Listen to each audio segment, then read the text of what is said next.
mbali na kuhubiri Injili, taasisi za dini zimeendelea kuwa ni shule kubwa ya maadili kwa watoto na kwa watu wazima pia.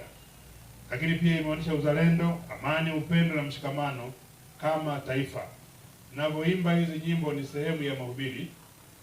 Unampa kazi rahisi sana mchungaji kuhubiri, kwa sababu Injili inaanza kunenwa kupitia uimbaji.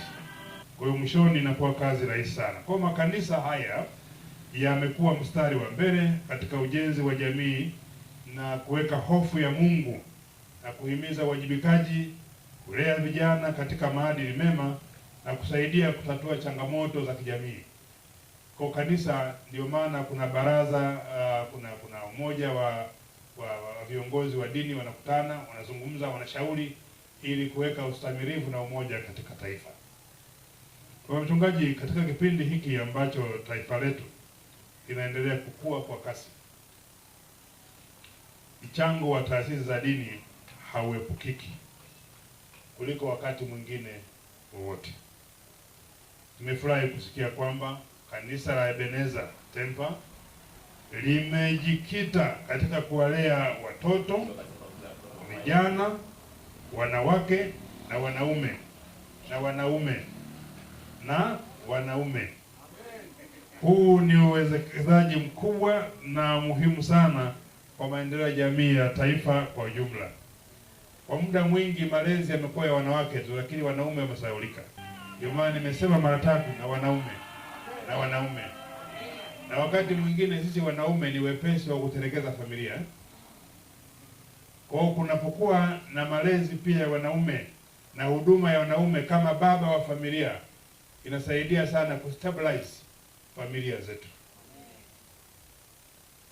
Kujua majukumu, kujua wajibu na kujua ufanye nini wakati gani ni muhimu sana.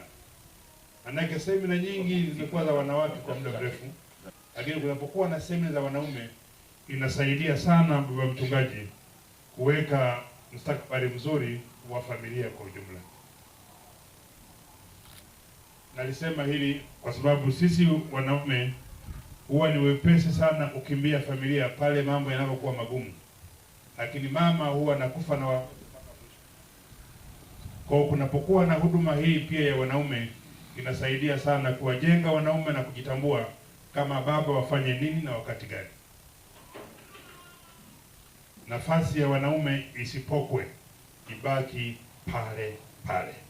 Angalia nchi yetu hivyo nzuri.